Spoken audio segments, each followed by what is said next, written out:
संसार के वस्तु को हम मानते हैं, सकाम भक्त जिसे कहा गया है, अर्थात अर्थ के लिए, धन संपत्ति के लिए, संसार का वैभव के लिए हम भगवान का पूजन करते हैं। और तीसरा नंबर भक्त बताया आर्त भक्त। जब इस संसार में तो भक्त आता है और जब समस्त संसारों से उन्हें ठोकर लगती है, जब उन्हें कष्ट होता है, जब पीड़ा होता है, तब उस दुख से दूर जाने के लिए भगवान को पुकारता है, हे हरि आप कहाँ हो। दुखी होकर के भगवान को बुलाता है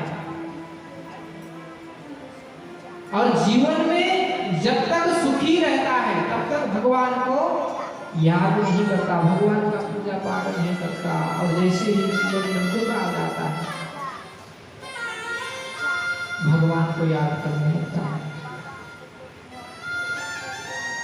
इसलिए कहा गया दुख में सुमिरन सब करे, सुख में करे ना कोई, जो सुख में सुमिरन सब करे तो दुख काहे को है। जब हमारे जीवन में दुख आ जाता है तब हम भगवान को बुलाते हैं, और जब हम सुखी हो जाते हैं, जब हमारे घर में धन संपत्ति महाराज चारों तरफ से आने लगती है, तब हम भगवान को भूल जाते हैं। और जैसे ही हमारे जीवन में दुख आता है, जैसे ही हम कोई पीड़ा से ग्रसित हो जाते हैं, तब इस संसार में रहकर के हमें संसारियों के पास में जाकर के जब कोई उपाय नहीं मिलता है, कोई इस दुख से हमें दूर नहीं कर सकता है या नहीं करता है, तब हम अंत समय में परमात्मा के श्री चरण पर चले जाते हैं, भगवान के शरण में चले जाते हैं। भगवान को कहते हैं कि प्रभु अब इस दुख से दूर करने के लिए, दुख से निवारण करने के लिए हमें कोई सहारा नहीं मिलता है, आप आकर के हमें इस दुख से दूर कीजिए। इसलिए कहा कि दुख में सुमिरन सब करे, सुख में करे ना कोई, और जो सुख में सुमिरन सब करे तो दुख काहे को। इस संसार में हर प्राणी दुखी है मेरे माता। संसारयम दुखालयम शाश्वतम। यदि वस्त्र का दुकान पर हम जाएंगे तो वहां पर क्या मिलेगा? वस्त्र मिलेगा। यदि हम फल वाले की दुकान पर जाएंगे तो क्या मिलेगा? फल मिलेगा। ऐसे ही ये जो संसार जो है, इसे कहा गया कि संसारयम दुखालयम शाश्वतम। ये संसार दुख का घर है, यहाँ पे केवल दुख ही दुख मिलने वाला है। परंतु इस संसार में सुखी कौन है? तो कोई कवि कहता है, निर्धन कहे धनवान सुखी, धनवान कहे सुख राजा को भारी, राजा कहे महाराज सुखी, महाराज कहे सुख इंद्र को भारी, इंद्र कहे चतुरानन को सुख। चतुरानन कहा गया ब्रह्मा, ब्रह्मा कहे सुख विष्णु को भारी, मगर कबीरदास विचार करे,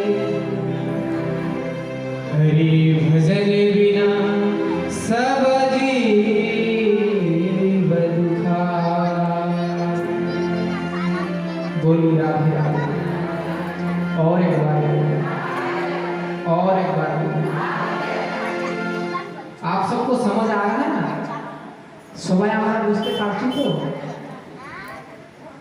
निर्धन कहे धनवान सुखी धनवान कहे सुख राजा को भारी राजा कहे महाराज सुखी महाराज कहे सुख इंद्र को भारी इंद्र कहे चतुरानन को सुख ब्रह्मा कहे सुख विष्णु को भारी मगर कबीरदास विचार करे हरि भजन बिना सब जीव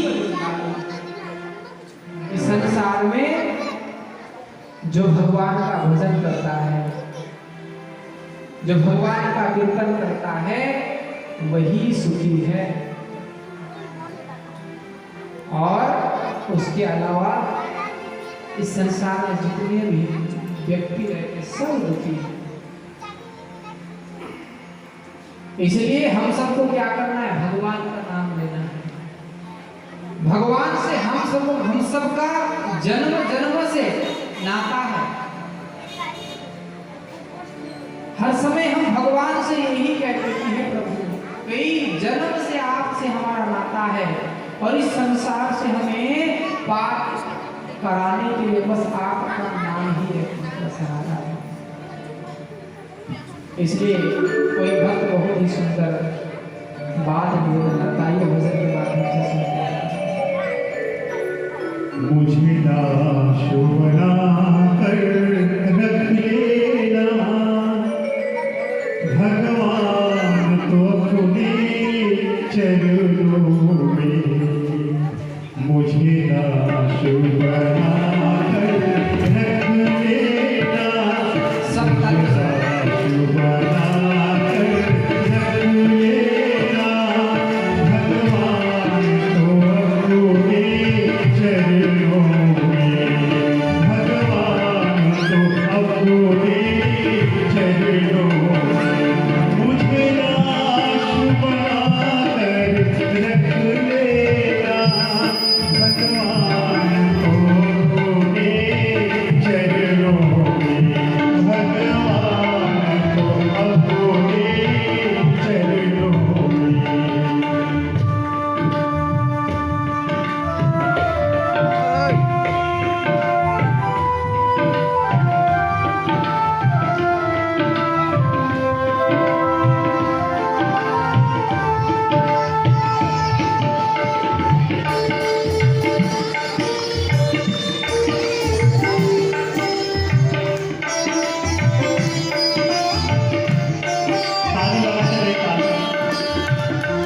सभी ताली बजाओ।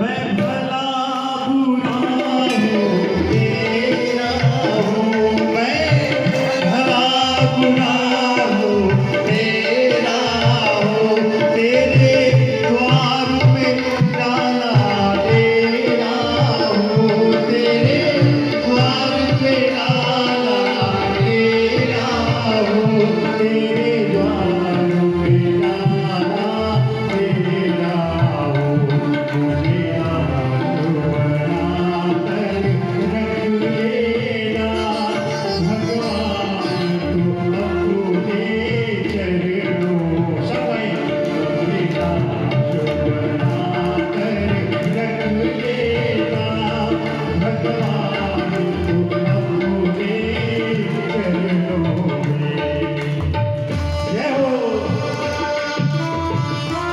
जय हो प्रेम कृष्ण कन्हैयालाल की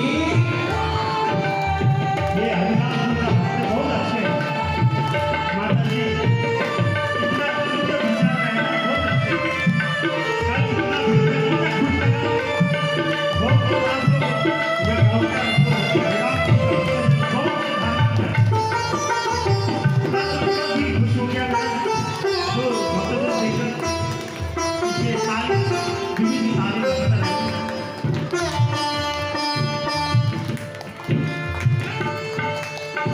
जब अधम होता है जब अधम होता है उसमें भी नाम तुम्हारा है उसमें भी नाम तुम्हारा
आइए हम सभी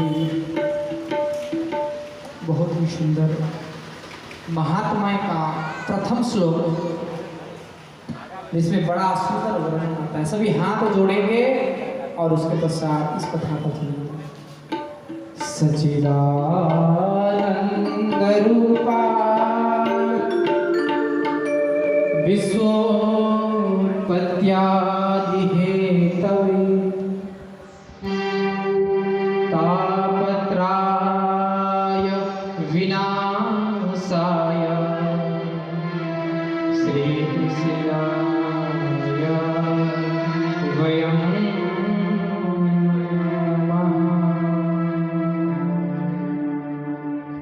सच्चिदानंद रूपाय विश्वोत्पत्त्यादि हेतवे तापत्राय विनाशाय श्री कृष्णाय वयं नमः।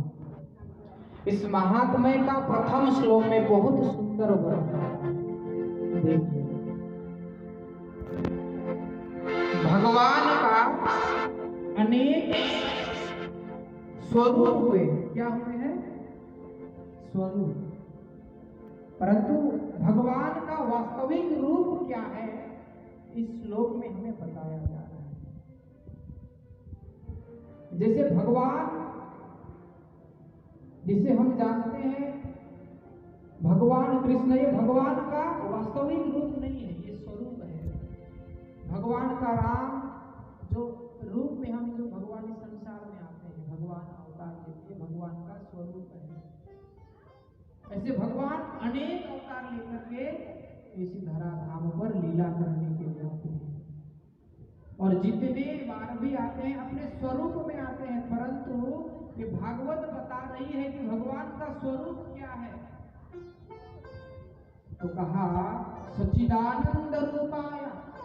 देखिए पूरा स्पष्ट रूप में यहाँ पे सुखदेव जी महाराज वर्णन कर रहे हैं। सच्चिदानंद रूपाय विश्वोत्पत्त्यादि हेतवे तापत्राय विनाशाय श्री कृष्णाय वयं नमः।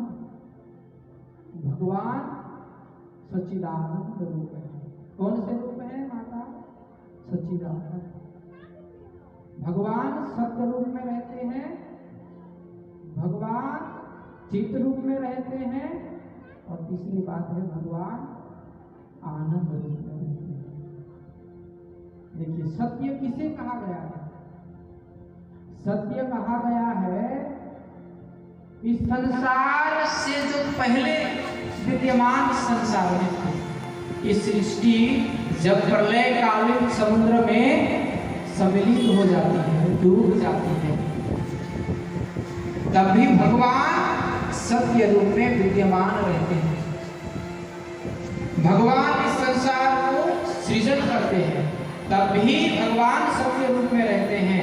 और इस संसार का जब प्रलय हो जाता है, जब इस संसार का विनाश हो जाता है, तब भी भगवान सत्य रूप में व्यक्त रहते हैं। इसलिए भगवान को ही सत्य कहा गया है। जो पहले थे, मध्य में भी रहते हैं, और अंतिम में भी जो इस संसार में विद्यमान रहते हैं, उसी को सत्य कहा गया। इसका मतलब हम सब सत्य नहीं है, हम मानव सत्य नहीं है, क्योंकि हमारा नाश निश्चित होने वाला है। हम सब एक ना एक दिन मरने वाले हैं, हम सब मरणासन हैं। इसलिए ये जो जीवन काल है, इसमें ही हमारा अस्तित्व है, और इसके पश्चात हमारी मृत्यु हो जाएगी, तब हमारा कोई अस्तित्व नहीं रहेगा, हमारा अस्तित्व ही समाप्त हो जाएगा। इसलिए हम सत्य नहीं है, केवल जीवन काल में हम विद्यमान हैं। परंतु भगवान आदि में भी जो थे, मध्य में भी जो रहते हैं, और अंत में भी जो बचते हैं, वही सत्य है। इसलिए भगवान सत्य स्वरूप कहा गया है। भगवान को चित स्वरूप कहा गया है। चित का भी प्रयोग होता है प्रकाश।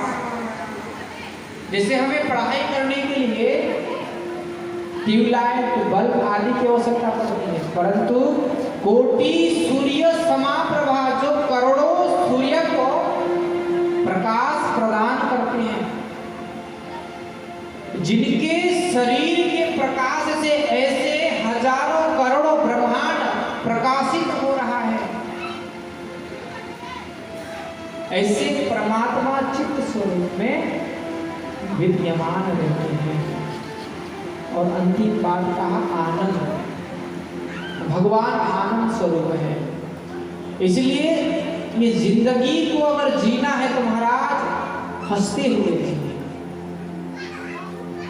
कोई सज्जन व्यक्ति कहता है जिसका मस्ती जिंदा है उसका हस्ती जिंदा है, जिसका मस्ती जिंदा है उसका हस्ती जिंदा है, नहीं तो वो आदमी जबरदस्ती जिंदा है, नहीं तो वो आदमी जबरदस्ती जिंदा है, जिंदा नहीं है, वो तो चलता फिरता है, मुर्दा कलाहा। इसलिए जीवन में आनंद होना चाहिए, और जिसे भगवान का सत्संग मिल जाता है वही संसार में महाराज आनंद से जीवन पर है। जिसके जीवन में मिला सत्संग है उसे हर घड़ी आनंद ही आनंद है। जिसके जीवन में मिला सत्संग है उसे हर घड़ी आनंद है, आनंद है। सभी जिसके जीवन में मिला सत्संग है उसे हर घड़ी आनंद है, आनंद है। जिसके जीवन में मिला सत्संग है उसे हर घड़ी आनंद है, आनंद है। सभी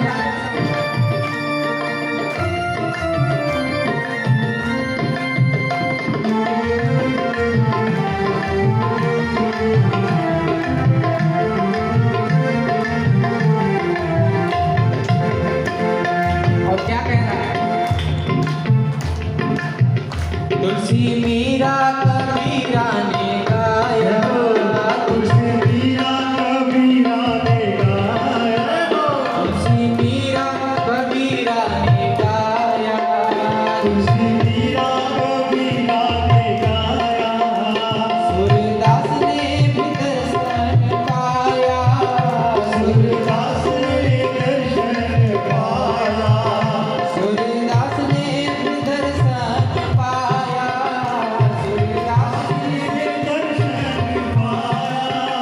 जिसके हृदय में, जिसके हृदय में, जिसके हृदय में राम नाम मत है, जिसके हृदय में राम नाम मत हो, उसे हर घड़ी आनंद है, जिसके हृदय में राम नाम मत हो, उसे हर घड़ी आनंद है, आनंद है। जय हो, सभी ताली का सेवा करते हैं। जय हो।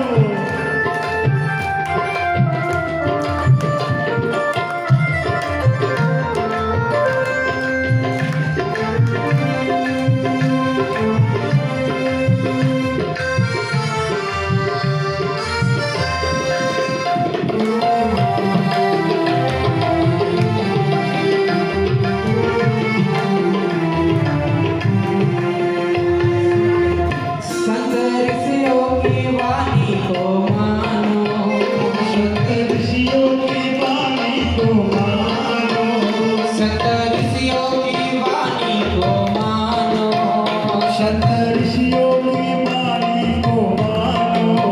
तत्व क्या है जगत का ये जानो, सत्य क्या है जगत को ये जानो। संत ऋषियों की वाणी को मानो, संत ऋषियों की वाणी को मानो। तत्व क्या है जगत का ये जानो, तत्व क्या है जगत के ये जानो।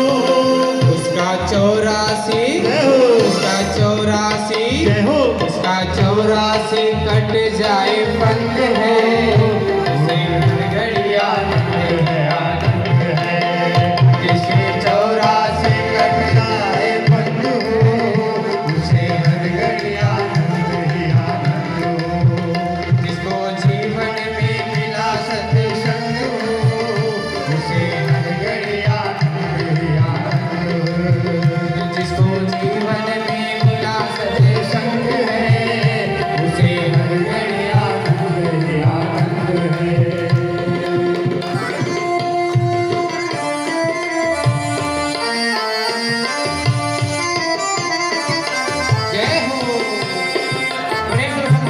भगवान की, कृष्ण कन्हैया की।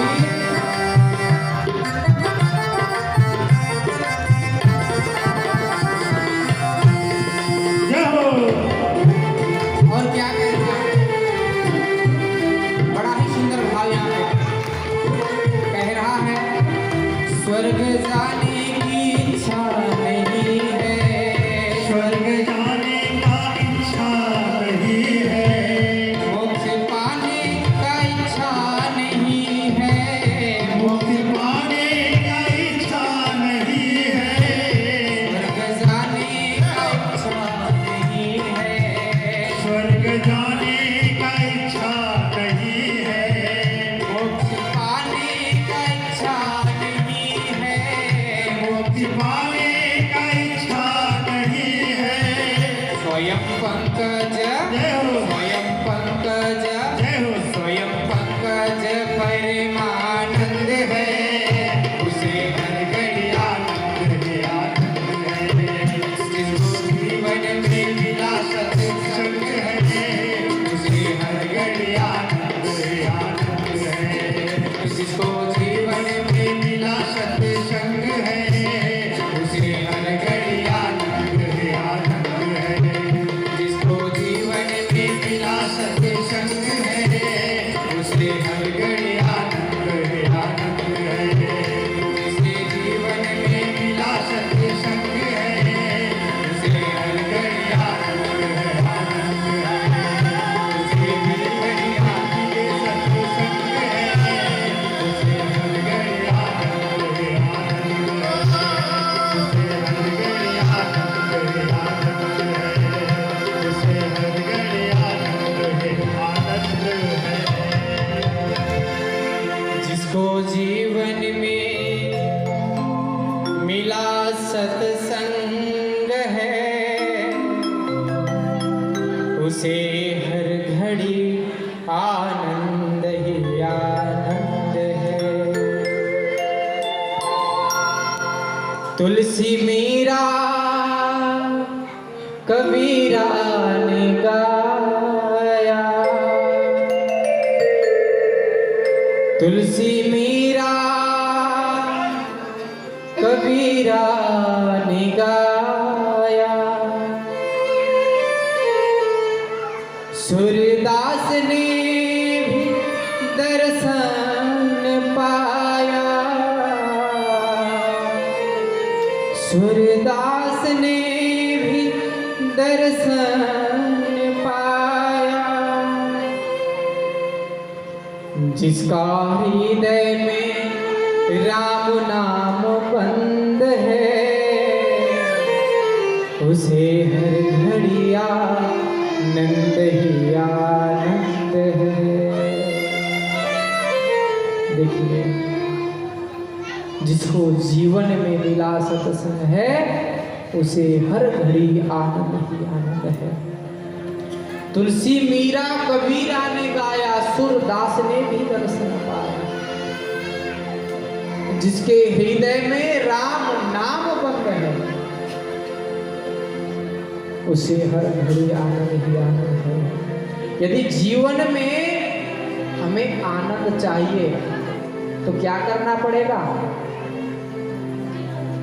कोई संत हमें कोई औषधि बता रहा है, और वो औषधि क्या है? राम नाम। क्या है? राम नाम, कृष्ण नाम। भगवान का नाम लेने से जीवन में हर घड़ी आनंद ही आनंद महाराज भक्त अनुभव करने लगता है।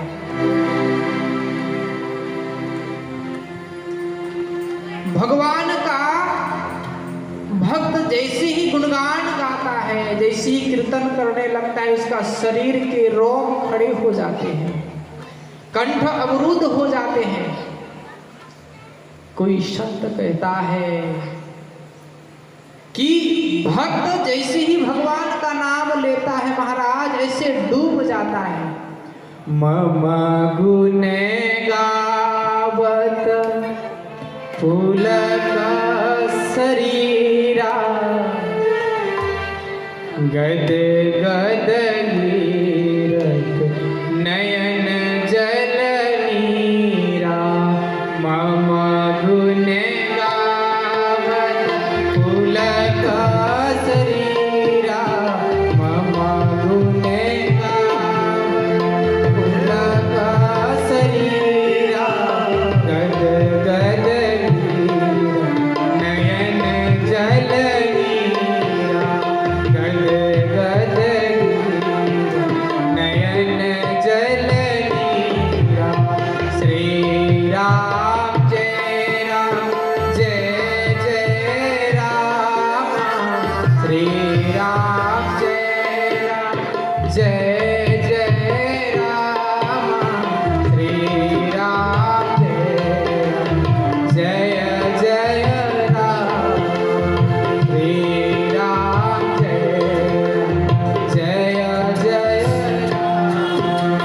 श्री राम जय जय राम, श्री राम जय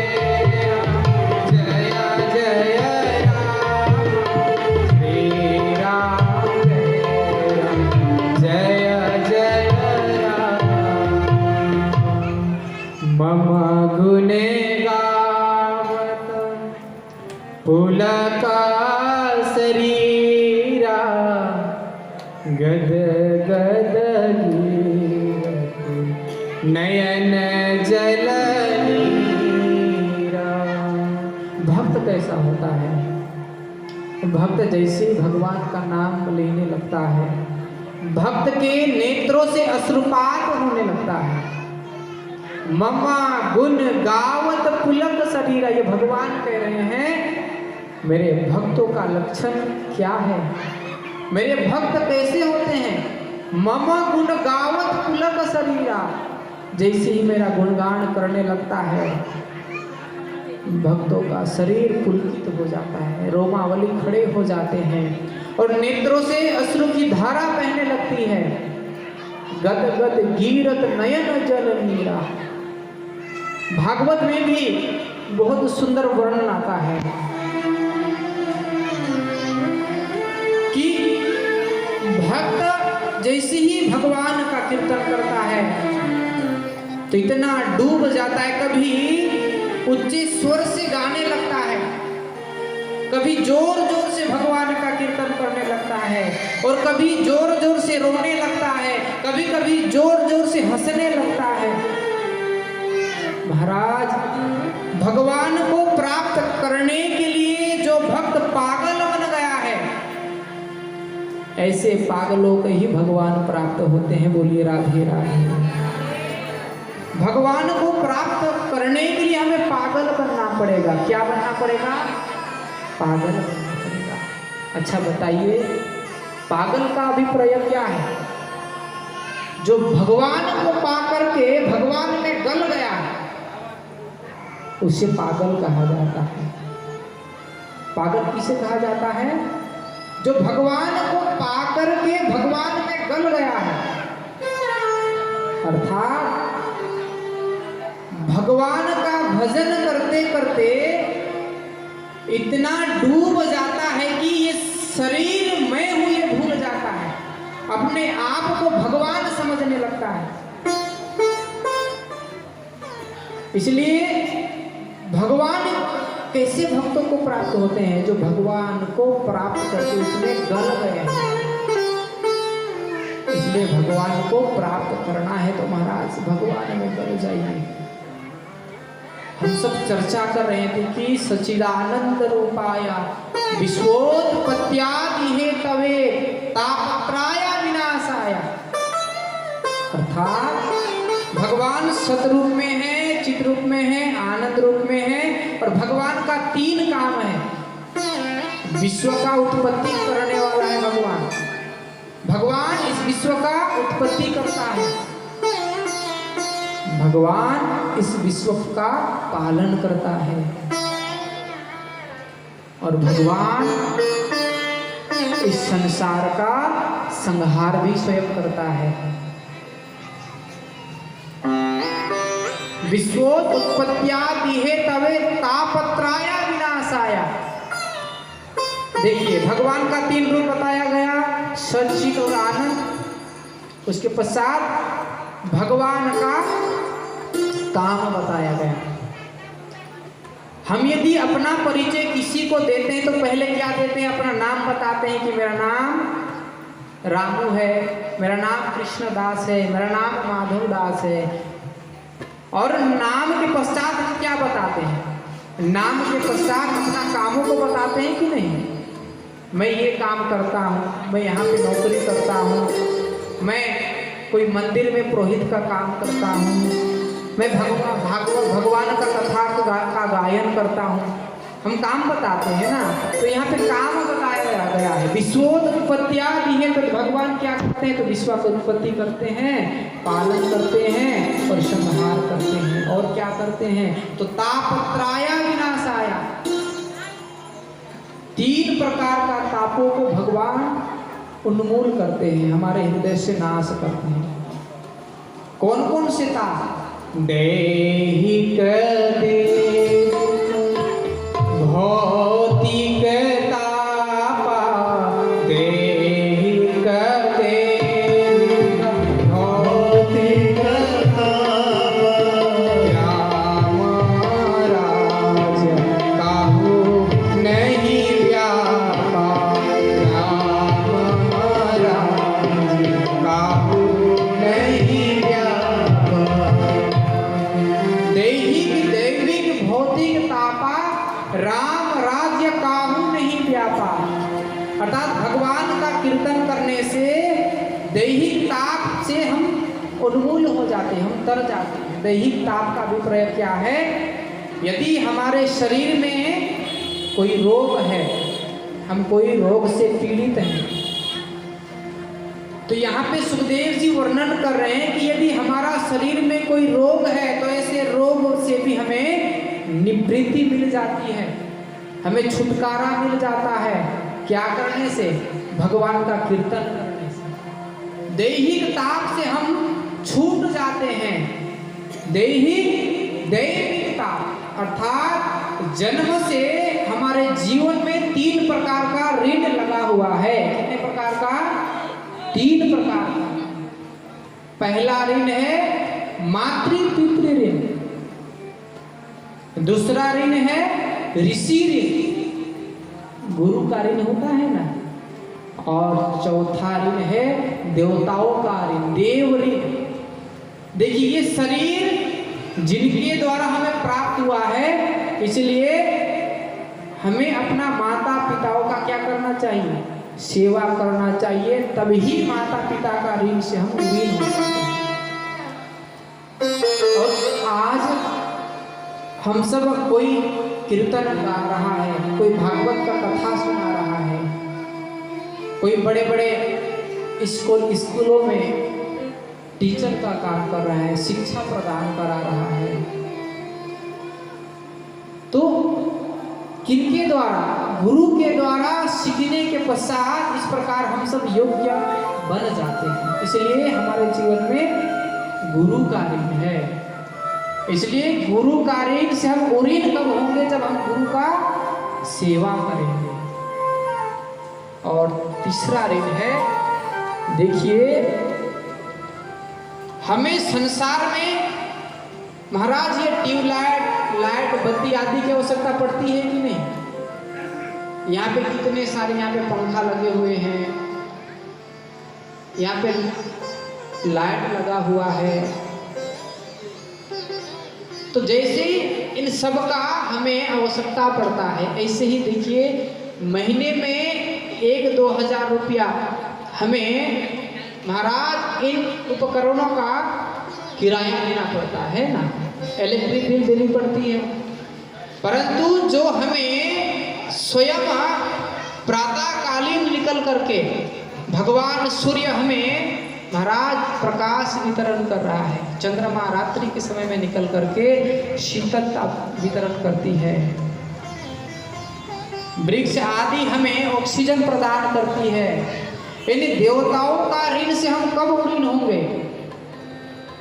जब हम यज्ञ करेंगे, जब हम सत्कर्म करेंगे, जब हम कथा का आयोजन कराएंगे, जब हम दान प्रदान करेंगे, तब हम ऐसे 3 ऋण से उऋण हो सकते हैं।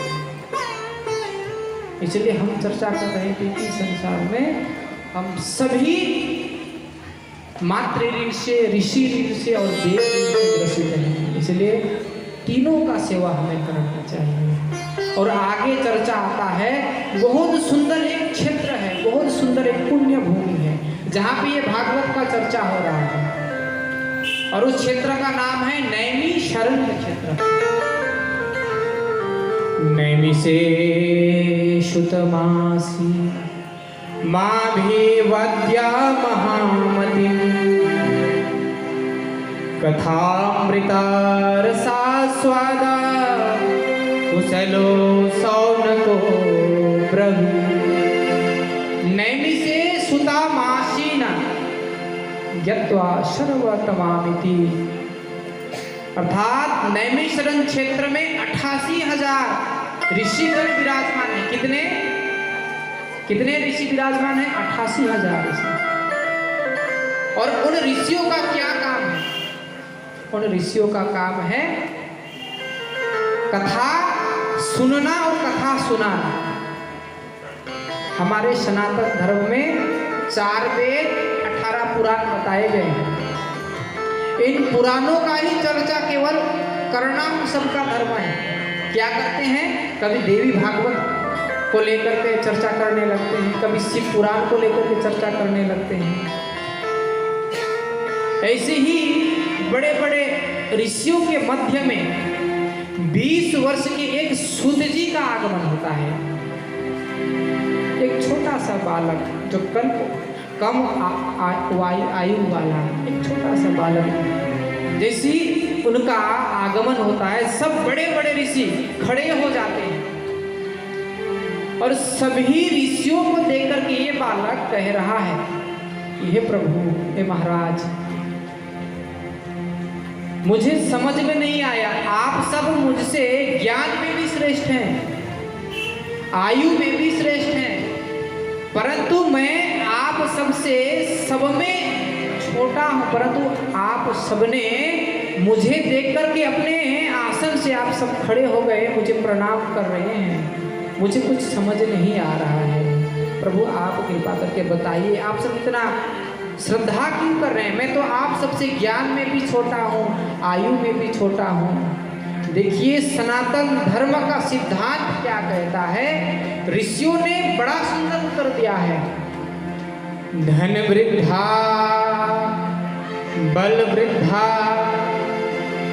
आयुर्विद्या तथैव च ते सर्वेपि ज्ञान वृद्धा किम किरा शेष्य किम किरः। धन वृद्धा बल वृद्धा आयुर्विद्या तथैव च ते सर्वेपि ज्ञान वृद्धस्य किम किरा शिष्य किम किरा।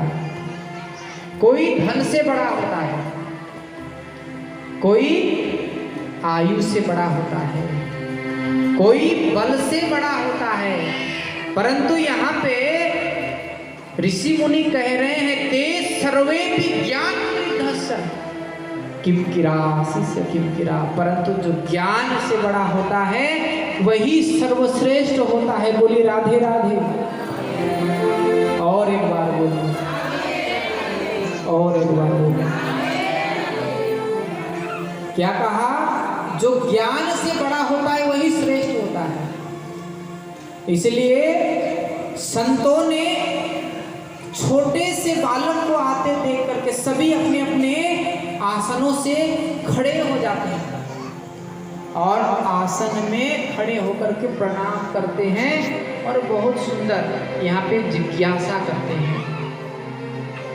देखिए ये जिज्ञासा जो हो रहा है ये हम सबके लिए हो रहा है, ये कलियुगी जीव के लिए हो रहा है। कैसा जिज्ञासा हुआ है यहाँ पे? अज्ञान ध्वंस विध्वंस कोटि सूर्य समान प्रभा सुताख्या ही कथा सारम मम करुणा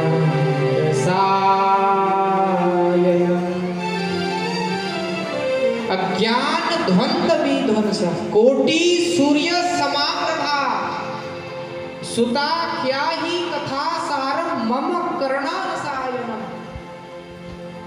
हे सूजी महाराज, हमारे हृदय में करोड़ों अज्ञानता रूपी अंधकार बैठी हुई है और इस अज्ञानता को दूर करने के लिए आप कोटि सूर्य समप्रभा करोड़ों सूर्य के समान है।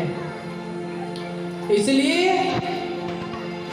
निवेदन किया जा रहा है कि मम करुणा रसायनम, अर्थात आप ऐसा कथा सुनाइए, केवल कथा नहीं, कथा का सार, कथा सारम मम कर्ण रसायन। ऐसा नहीं कि 4-5 घंटा आप केवल कथा ही सुनाइए, नहीं, कथा का सार सुनाइए। और कहते हैं भक्ति ज्ञान विराट तो विवेको वर्धते महान, माया मोह निराशस्या वैष्णवे क्रियते कथम।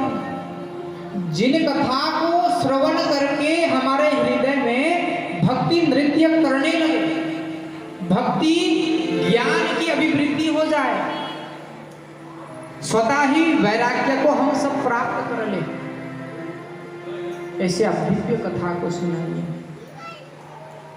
और कहते हैं श्रेयसं यद् भवेत् श्रेया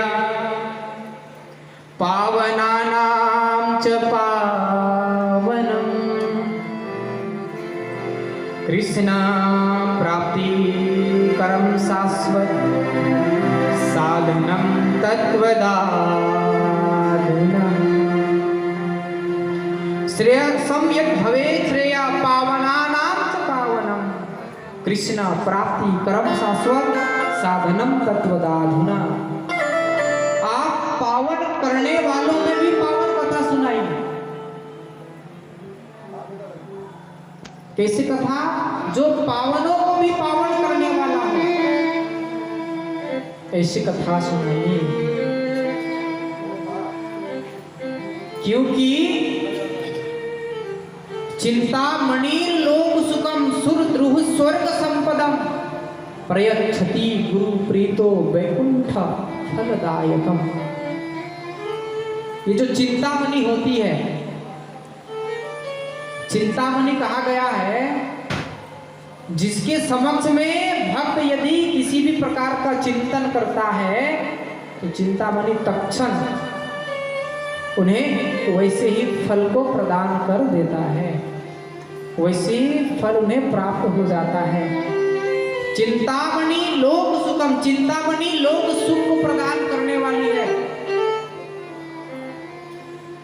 सुरद्रुह स्वर्ग संपदम, परंतु देवता स्वर्ग के संपत्ति को प्रदान करने वाले हैं। परंतु प्रयच्छति गुरु प्रीतो वैकुंठम योगी दुर्लभम। यदि गुरु प्रसन्न हो जाते हैं, यदि गुरु संतुष्ट हो जाते हैं, तो बड़े बड़े ब्रह्म ऋषियों के लिए जो दुर्लभ वैकुंठ धाम है, बड़े बड़े राज ऋषियों के लिए जो दुर्लभ वैकुंठ धाम है, ऐसे वैकुंठ धाम को भी गुरुदेव हमें प्रदान कर देते हैं।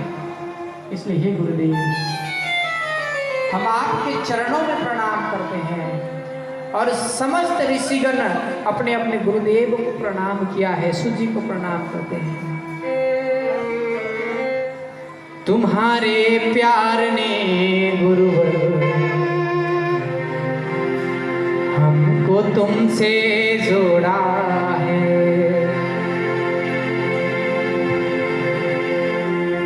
तुम्हारे प्यार ने गुरुवर हमको तुमसे जोड़ा है। करे गुणगान हम जितना हो, करे गुणगान उतना ही थोड़ा है। तुम्हारे प्यार ने गुरुवर तो तुमसे जोड़ा है, तुम्हारे प्यार ने गुरुवर तो तुमसे जोड़ा है। गुरुदेव गुरुदेव गुरुदेव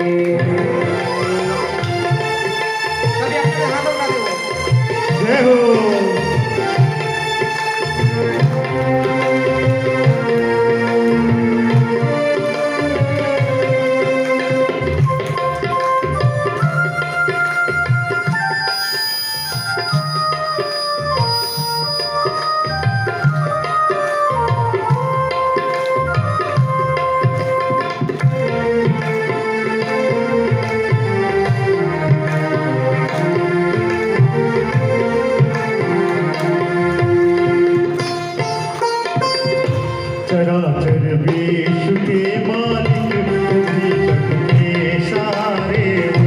चराचर विश्व के मालिक तुम ही सबके सहारे हो।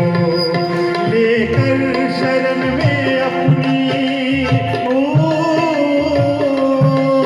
लेकर शरण में अपनी भव बंधन तोड़ा हो। तुम्हारे प्यार ने गुरुदेव हमें तुमसे जोड़ा है। तुम्हारे प्यार ने गुरुदेव हमें तुमसे जोड़ा है। गुरुदेव गुरुदेव गुरुदेव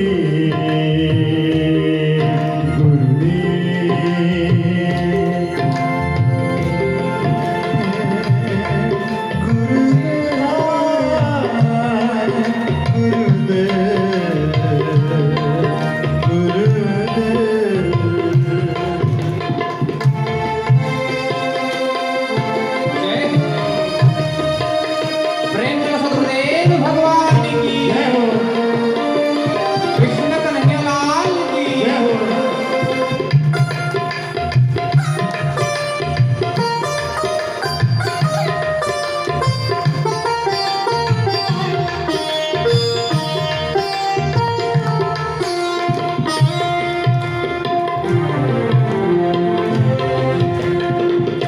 नहीं है शांता तेरे जगत में दूसरा कोई। नहीं है शांता तेरे जगत में दूसरा कोई। कराया बोध अपना है ओ। कराया बोध अपना है। झूठे जग को छोड़ा है।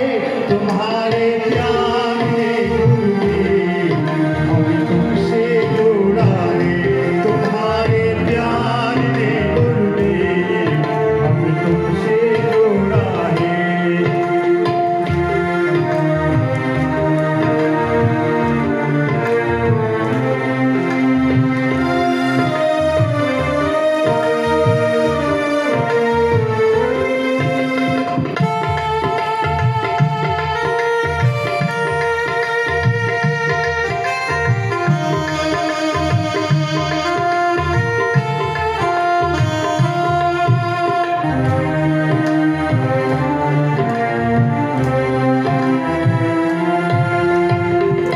करे विश्वास को मन में शरण में जो पड़े तेरे।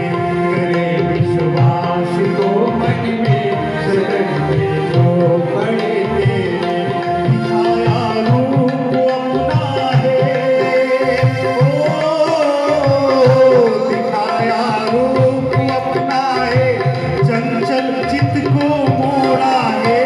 तुम्हारे प्यार ने गुरुदेव हमें तुमसे जोड़ा है। तुम्हारे प्यार ने गुरुदेव हमें तुमसे जोड़ा है।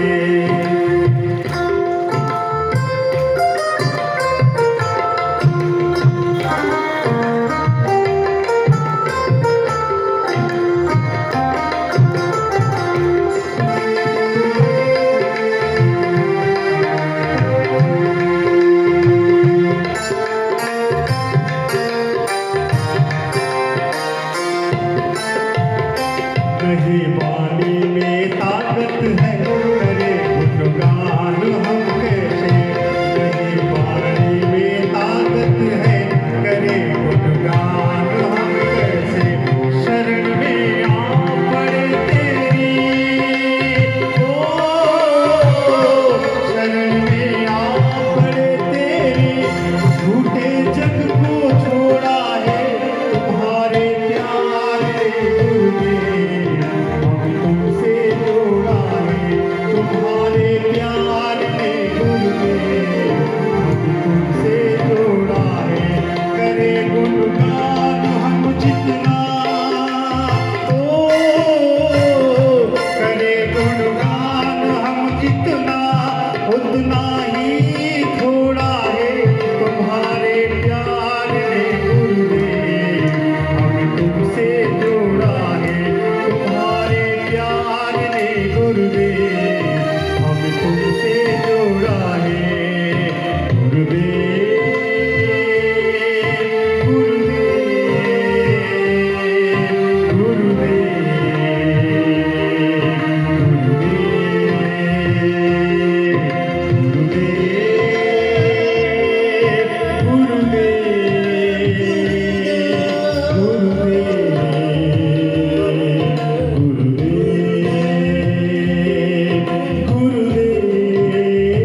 को तुमसे जोड़ा है। करे गुणगान हम जितना उतना ही थोड़ा है, तुम्हारे प्यार ने हमें तुमसे जोड़ा। बड़ा सुंदर भाव है। हम सबको इस कथा से जोड़ने वाला कौन है? गुरुदेव। चाहे जहाँ भी हो, ऐसे गुरुदेव का कृपा से ही हम सब ऐसे कथा पर बैठ पाते हैं और ऐसा कथा को श्रवण कर पाते हैं। क्योंकि कहा गया जिसके हृदय में भक्ति नहीं होती है, ऐसे भक्त कथा को श्रवण नहीं कर सकता है। पापवंत कर सहज स्वभाव भजन मोर तेहि भावना का। पापवंत कर सहज स्वभाव भजन मोर तेहि भावना का। तुलसीदास जी महाराज कहते हैं, पापवंत कर सहज स्वभाव भजन मोर तेहि भावना का। जिसके हृदय में पाप होती है, ऐसे व्यक्तियों को महाराज कथा अच्छा नहीं लगता तो क्या अच्छा लगता है? चोरी करना अच्छा लगता है, ताश खेलना अच्छा लगता है, मदिरा पान करना अच्छा लगता है, सब कुछ अच्छा लगता है, परंतु कथा अच्छा नहीं लगता है। बोलिए राधे राधे। और यहाँ पे आकर के बैठ जाते हैं और यहाँ पे क्या कमी है, उन कमियों को देखने के लिए आते हैं। ये वक्ता किस प्रकार कथा वाचन कर रहा है। इससे पहले जो आया था इसे बहुत अच्छा था, उनका बोलने का शैली बहुत अच्छा था। ये तो दुबला सा पतला सा है। इससे पहले आया था वो तो थोड़ा मोटा था। इससे पहले जो आए थे जितने भी भजन गाने वाले बहुत मधुर बहुत सुंदर ढंग से गायन करते थे। स्टेज थोड़ा बीच में होने से बहुत अच्छा लगता है। नाना प्रकार का जो कमियों को निकालने के लिए आते, परंतु कथा श्रवण नहीं करते। ऐसे भक्त कथा में आकर के महाराज कथा तो नहीं सुनते, परंतु हजार कमियों को निकाल करके चले जाते हैं। एक गांव में एक सेठ था, बहुत धनी व्यक्ति। अब बड़े लोगों को कथा अच्छा नहीं लगता है महाराज। अब उनकी धर्म पत्नी कहती है कि महाराज जाइए आप कथा श्रवण करके आइए। क्यों? क्योंकि मैंने वहाँ पे जो कथा हो रहा है ना, वहाँ पे 1 लाख रुपया दान दिया है कथा करने के लिए। वहाँ पे निमंत्रण हमें प्राप्त है, इसलिए आप जाइए कथा श्रवण करने के लिए। सेठ कभी कथा तो नहीं सुना था, परंतु थोड़ा मान सम्मान पाने के लिए कुछ लोग होते हैं ना, थोड़ा उसे क्यों बुलाया जाता है, थोड़ा खदा अर्पण किया जाएगा, लोगों के बीच में बताया जाएगा ये यहाँ के सेठ जी हैं, इन्होंने कथा में इतना लाख रुपया दान किया है। तो सेठ गया कथा सुनने के लिए नहीं, सम्मान प्राप्त करने के लिए। और जैसे ही गया ऐसे ही बैठे थे तो सेठ जी को देख करके कहते हैं आइए आइए आइए आइए। और सेठ जी पहुंचता है, पहुंचने के पश्चात भक्त कह रहा है कि बैठिए बैठिए। सेठ जी बैठ जाते हैं और जैसे ही बैठ जाते हैं महाराज इतना सुंदर नींद आता है इतना तो 1000 रुपया का नींद का औषधि खाने से भी नहीं आता होगा। कथा में आने से इतना नींद लगता है।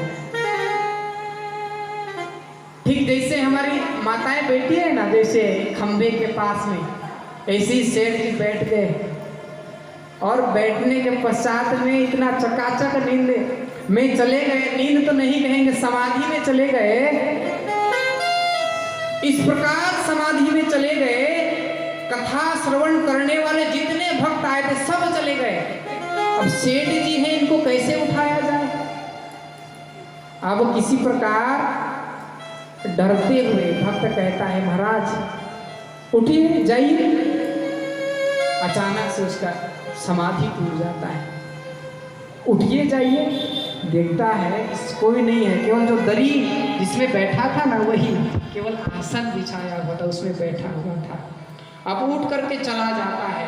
अब उस सेठ का धर्मपत्नी जैसी घर में जाता है तो पूछती है, क्या जी कथा सुनकर आ गए? हाँ कथा सुनकर के आ गया। तो कैसा लगा? बड़ा मधुर था कथा। तो कैसा था? आपने क्या सुना? तो कहने लगा, आइए आइए, बैठिए बैठिए और जाइए। मैंने 3 बात सुना। अब धर्मपत्नी सोच रही है, आइए आइए, बैठिए बैठिए और जाइए। ये व्यक्ति तो दूसरा बार कथा श्रवण करने के लिए नहीं जाएगा, इसलिए कह रहा है कि महाराज हे स्वामी, यही आपके लिए गुरु मंत्र है, इसको आप हर समय जाप कीजिए। आज रात्रि के समय घर गया है और मन में विचार कर रहा है कि चलो गुरुजी का जो दिया हुआ जो मंत्र है इसका जाप कर लेते हैं। अब रात्रि का समय था, अब नींद नहीं लग रहा है, क्योंकि कथा में तो 4 घंटे सोए हैं महाराज। बोलिए राधे राधे। कथा में 4 घंटा सोने के पश्चात नींद आएगा। अब नींद नहीं आ रहा है तो मंत्र जपना प्रारंभ कर देता है। आइए आइए, बैठिए बैठिए, जाइए जाइए, आइए आइए, बैठिए बैठिए, जाइए जाइए। उतने में ही एक चोर आ जाता है। जैसे ही चोर आता है और जैसे ही चोर मुख्य दरवाजे से अंदर जाता है तो ये क्या कह रहा था? आइए आइए। चोर समझता है कि देख लिया, अब मेरी चोरी पकड़ी गई। अब सोचता है कि अब तो मुझे देख लिया, भाग के कुछ फायदा होने वाला नहीं है, तो क्या करता है? आगे चला जाता है। तो फिर क्या कह रहा है? बैठिए बैठिए। अब चोर क्या करता है? बैठ जाता है बेचारा।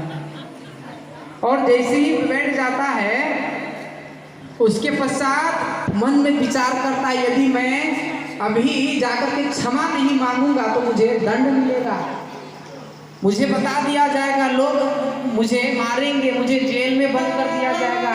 अब क्या करता है? खड़ा होता है, जाकर के दंडवत प्रणाम करता है, कहता है महाराज जी मुझे क्षमा कर दो, क्षमा कर दो, ऐसी भूल और दोबारा नहीं करूँगा। अभी ये भक्त क्या कह रहा है? जाइए। क्या कह रहा है? जाइए, आइए आइए, बैठिए बैठिए और जाइए।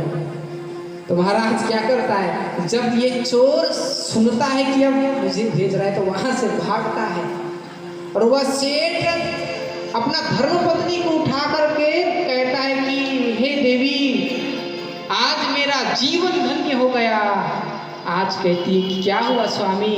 गुरुजी ने जो मंत्र दिया था ना, मुझे पता नहीं था कि 1 घंटे में सिद्ध हो जाएगा।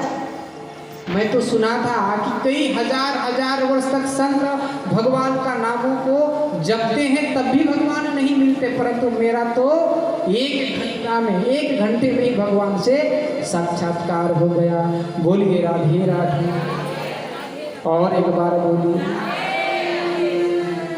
तब धर्मपत्नी कहती है कि आपने कथा में जाकर के झूठा मंत्र ले करके, उस मंत्र को जाप करके जब झूठा भगवान प्राप्त कर लिया, तो अब जब कथा में जाकर के जो सत्य गुरु का मंत्र है उसे लेकर के आएंगे और भगवान का जाप करेंगे तो क्या भगवान नहीं मिलेंगे?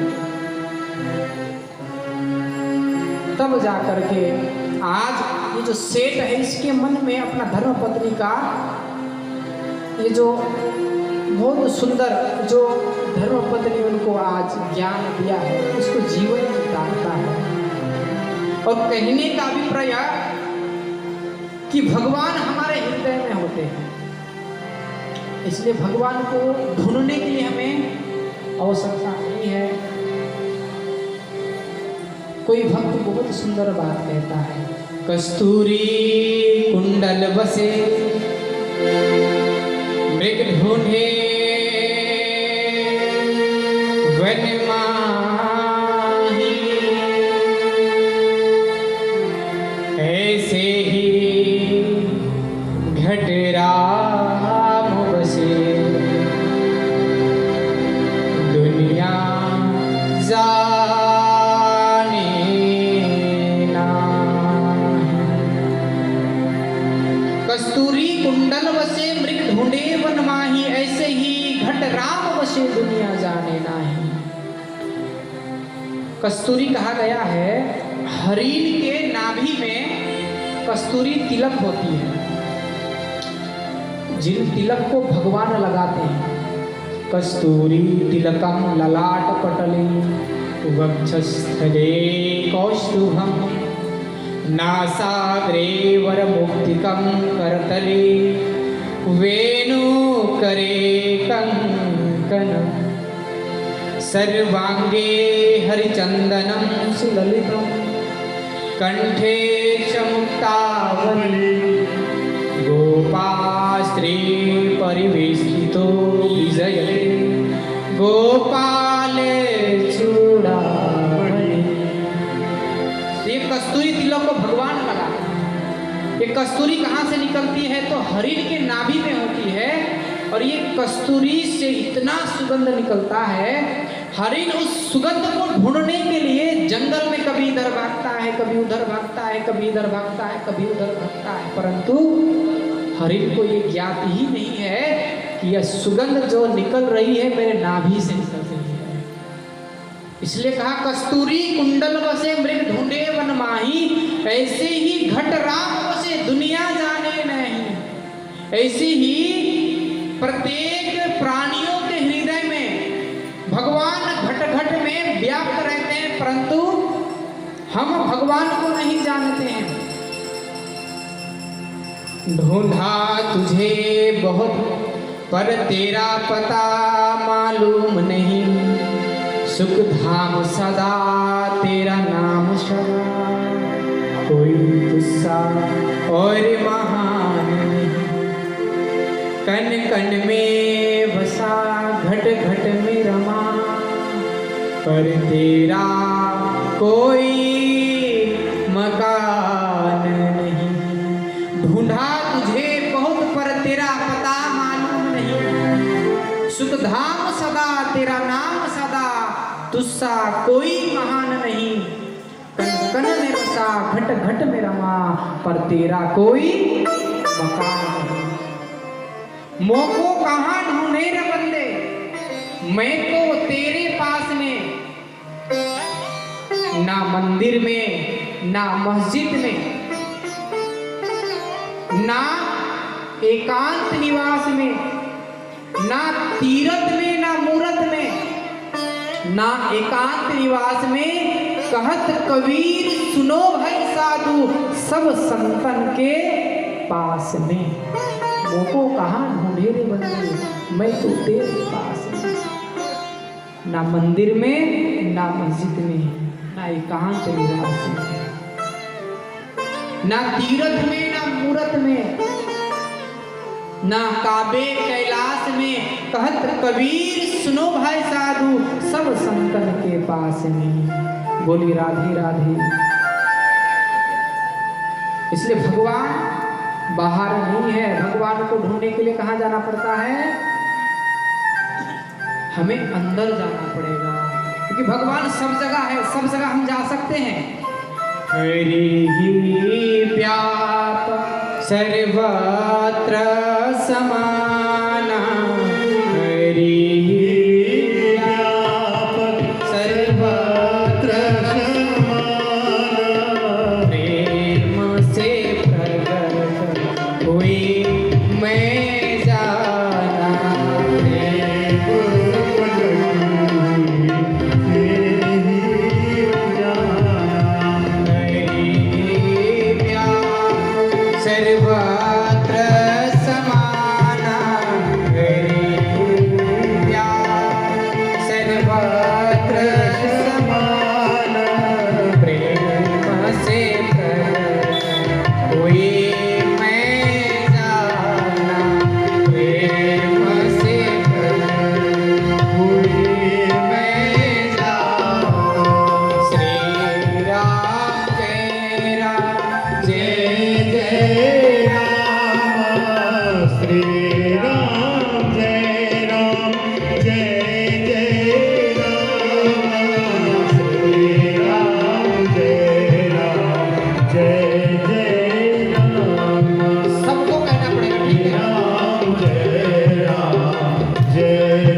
जाते हैं, है ना।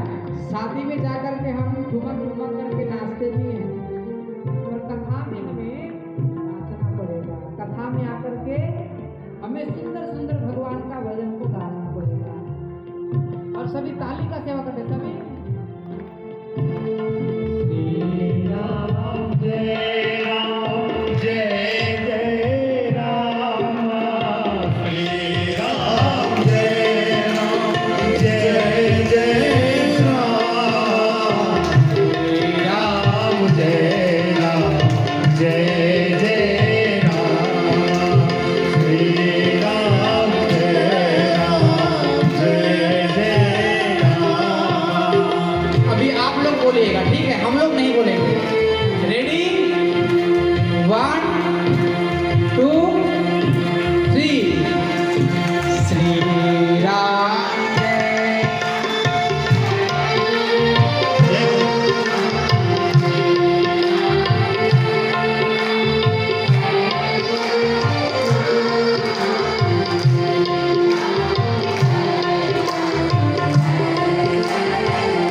आवाज सुनाई नहीं दे रहा है। मैं अकेले यहाँ से, महाराज मुझे ऐसा लग रहा है कि मैं ही केवल यहाँ पे गायब कर रहा हूँ।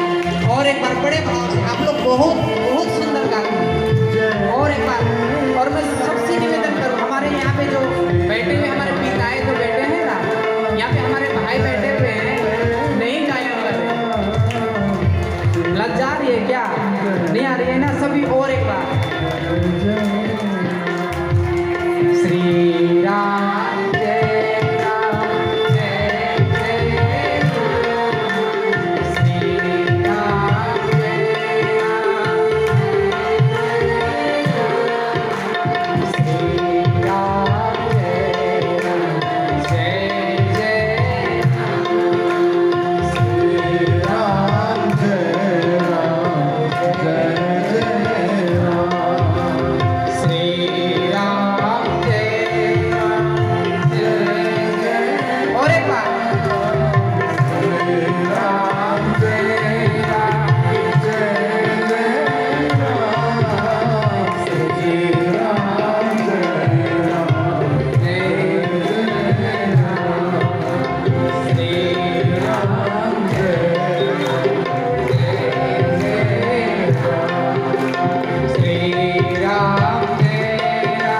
जय जय राम, श्री राम जय राम जय जय राम, श्री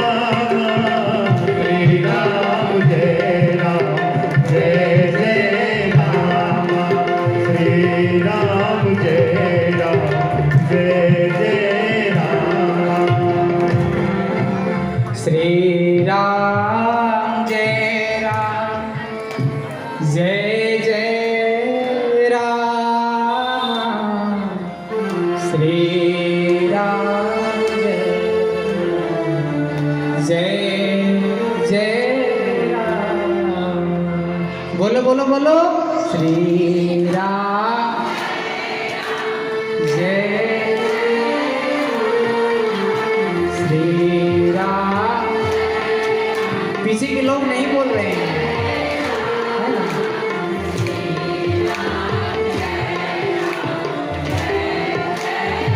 और एक बार, श्री राम,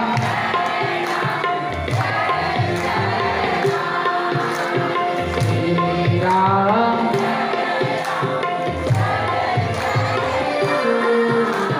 श्री राम जय जय राम। प्रेम से कृष्ण कन्हैया लाल जय हो। सदगुरुदेव भगवान की। मुझे अभी मेरा ठीक अभी ध्यान गया घड़ी में, अर्थात 9 बज गए हैं, परंतु अभी हम महात्मा का कथा अभी हम शुरू कर रहे हैं, इसलिए 9:30 बजे तक कथा चलेगी। और कल हम 6 बजे से चर्चा करेंगे, ठीक है? और कल 10 बजे तक कथा होगा। तो हम सब सुन रहे थे, श्री राम जय जय राम, श्री राम जय जय जय राम। प्रेम से कृष्ण कन्हैया लाल की जय हो। सदगुरुदेव भगवान की जय हो।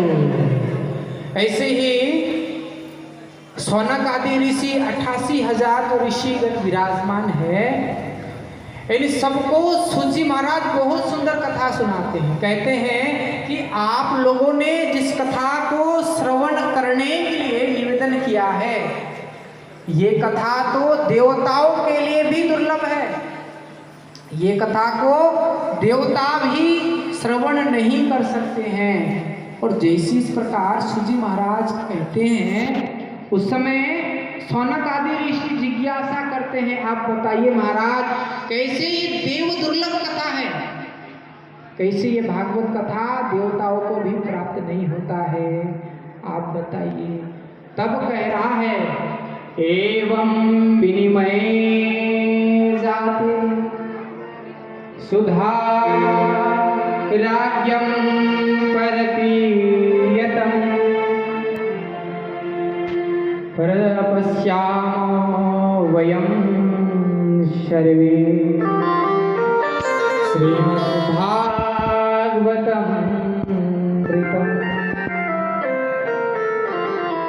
एवं विनिमये जाते सुधा राज्यं परिपीयतं परश्यामो वयं सर्वे श्रीमद्भागवतमृतम्।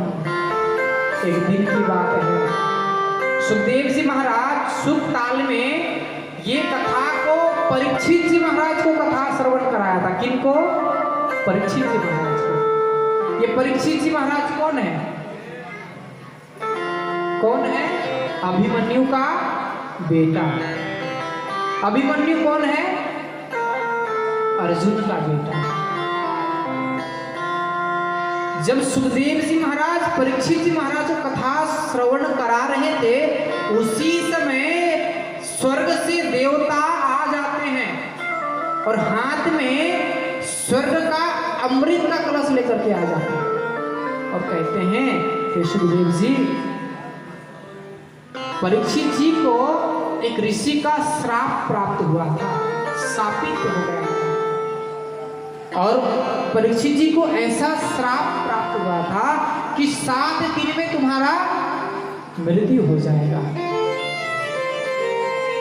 और स्वर्ग से देवता आते हैं और आने के पश्चात कहते हैं कि ये जो स्वर्ग का अमृत है, इसे आप परीक्षित जी महाराज को पिला दीजिए। यदि ये स्वर्ग अमृत को पान कर लेगा तो इसकी मृत्यु नहीं होगी, अर्थात इसका आयु बढ़ जाएगा। तब परीक्षित जी महाराज को सुखदेव जी बताते हैं कि स्वर्ग से जो देवता आए हैं सब निवेदन कर रहे हैं कि स्वर्ग का अमृत को परीक्षित को पिला दो और कथा अमृत हमें पान करा दो। तब जाकर के सुखदेव जी महाराज से जिज्ञासा करते, महाराज आप बताइए इस स्वर्ग का अमृत को पीने से क्या लाभ होता है और कथा अमृत को पीने से क्या लाभ होता है। कहा गया कि स्वर्ग का अमृत को पान करने से फिर से मातृगर्भ में भक्तों को आना पड़ता है, फिर से इस धराधाम पर जन्म ग्रहण करना पड़ता है। जब तक स्वर्ग अमृत का प्रभाव हमारे जीवन में रहता है तब तक हम स्वर्ग में रहते हैं, और जैसे ही हमारे द्वारा किए गए पुण्य समाप्त हो जाते हैं तब हमें स्वर्ग से धकेल दिया जाता है। कहाँ? इस मृत्यु लोक में। अर्थात स्वर्ग अमृत पान करने के पश्चात तुम्हारी आयु तो बढ़ जाएगी, परंतु तुम्हें फिर से मातृगर्भ में आना पड़ेगा। पुनरपि जननम पुनरपि मरणम पुनरपि जननी जठरे शयनम मातृगर्भम समम दुखम ना भूतो ना भविष्यति। माँ के गर्भ में बालक को जितना पीड़ा होती है इतना पीड़ा ना भूतकाल में हो सकता है और ना भविष्य काल में होने वाला है। तो महाराज कथा अमृत को पान करने से क्या लाभ होता है?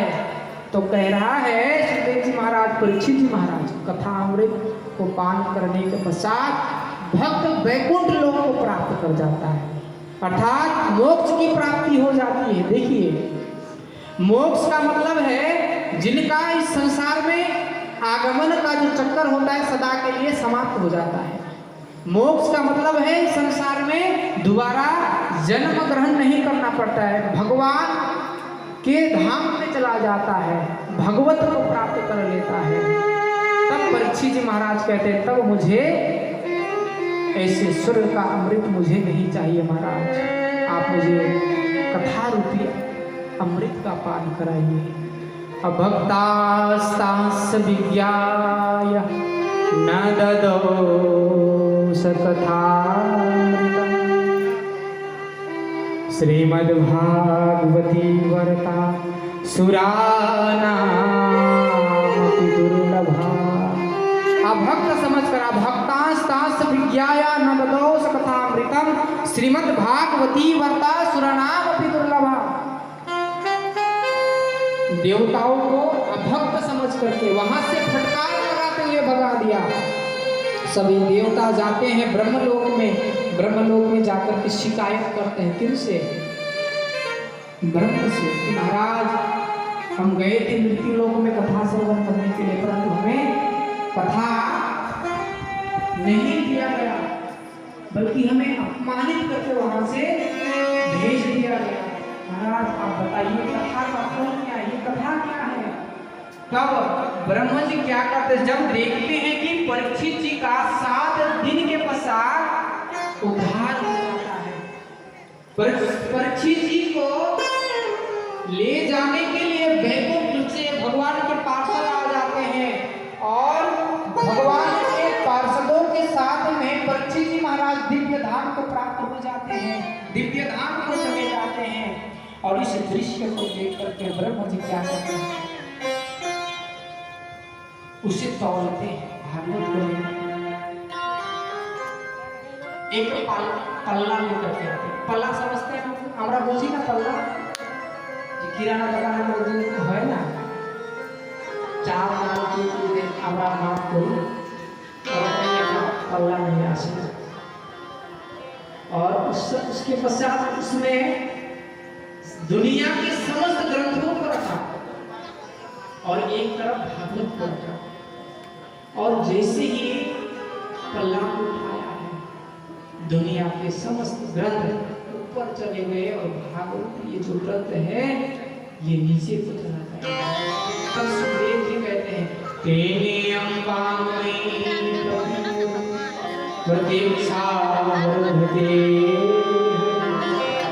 सेवनात् श्रवणात् पाठात् दर्शनात् पावनात्। ब्रह्म जी कह रहे हैं कि ये कोई पोथी नहीं है, तो भगवान का वाङ्मय प्रतिमूर्ति है। जिस प्रकार कांच का तुलना मणि से नहीं किया जा सकता, ऐसे ही ये जो भागवत कथा है इसका तुलना स्वर्ग का अमृत से नहीं किया जा सकता। यहाँ पे बहुत सुंदर वर्णन आता है, क्वा कथा क्वा सुधालोके क्वा मणिर्महा ब्रह्मभ्राता विसारे तदा देवं जहासः। क्वा कथा क्वा सुधालोके, इस प्रकार कांच का तुलना मणि से नहीं किया जा सकता, उसी प्रकार ये शुद्ध का अमृत का तुलना कथा के अमृत से नहीं किया जा सकता, उससे बढ़ चढ़ करके है। परीक्षित, मन की शुद्धि के लिए इससे बड़ा संसार में कोई साधन ही नहीं है। एतस्मात् परम विचित मनः शुद्धेन विद्यते जन्मांतरे भवेत् पुण्यं तदा भागवतं लभेत्। मन की शुद्धिकरण करने के लिए इससे बड़ा कोई संसार में साधन नहीं है, और ये कथा बड़े दुर्लभ के पश्चात हम सबको प्राप्त है। जन्मांतरे भवेत् कर्तव्यम। जब कल्प कल्पांतर के पुण्य फलीभूत होते हैं, युग युगांतर के पुण्य फलीभूत होते हैं, तब जाकर के ये कथा हमें प्राप्त होती है। इतना दिव्य कथा है, देव दुर्लभ कथा को श्रवण करने के लिए हम सब बैठे हुए हैं। हम सब कितने भाग्यशाली हैं। बोलिए राधे राधे। और बहुत सुंदर यहाँ पे कथा है। और यहाँ पे और एक बहुत सुंदर कथा यहाँ पे कह रहा है सुजी महाराज कि मैं फिर आप सबको ये कथा सुना रहा हूँ कि यही कथा को भगवान विष्णु ब्रह्मा को सुनाया था, ब्रह्मा नारद को सुनाया था, नारद वेद व्यास को सुनाया था, और वेद व्यास सुखदेव जी महाराज को सुनाए थे। सुखदेव जी महाराज परीक्षित जी महाराज को सुनाया। और जब सुखदेव जी महाराज की कथा को परीक्षित जी महाराज को जिस समय सुनाया, उसी सभा में सुध जी महाराज विद्यमान थे। और सुध जी महाराज सुखदेव जी के संग में बैठकर के कथा का स्वाध्याय किया, अध्ययन किया। तो यही कथा को मैं आपको बताने जा रहा हूँ। और बहुत सुंदर यहाँ पे कथा आता है। उस कथा को चर्चा करके हम सब आज कथा को यहीं पे विराम करेंगे। एक बार नारद जी भ्रमण करते करते जाते हैं। देखिए, नारद जी कहीं भी जाते हैं तो भगवान का गुणगान करते हुए जाते हैं। कोई भी भक्त कहीं भी जाता है ना, तो अपने मुखार में भगवान का नाम होता है। हरे कृष्ण कृष्ण कृष्ण हरे हरे, हरे राम राम राम हरे हरे। कोई कीर्तन गाते हुए जाता है, कोई भजन गाते हुए जाता है। ये भक्तों का लक्षण है। आज नारद जी जा रहे हैं। कहाँ जा रहे हैं? महाराज बद्री आश्रम की तरफ जा रहे हैं। एकदा हि विशालाय चत्वार ऋषयो मला सत्संगार्थ समाया दर्शु सत्रया। सत्संग करने के लिए जा रहा है महाराज। बड़ा सुंदर गुणगान करते हुए जा रहा है। आइए हम सभी नारद के साथ हम चलते हैं। नारायण नारायण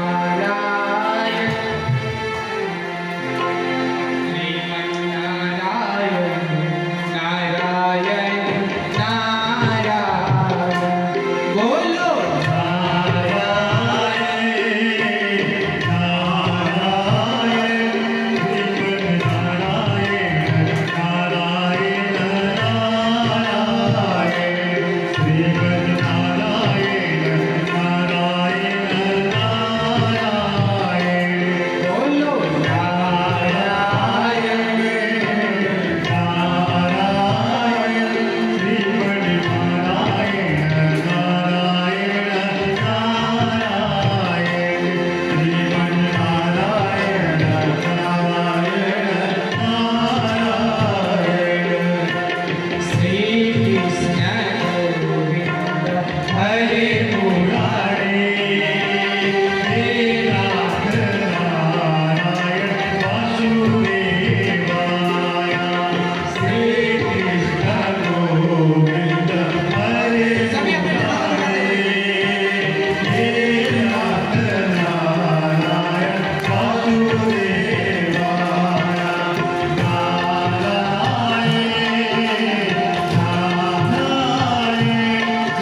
मिलकर एक बार बोलेंगे नारायण नारायण श्रीमन्नारायण नारायण नारायण बोलो बोलो नारायण नारायण नारायण नारायण सभी दोनों हाथ उठा दे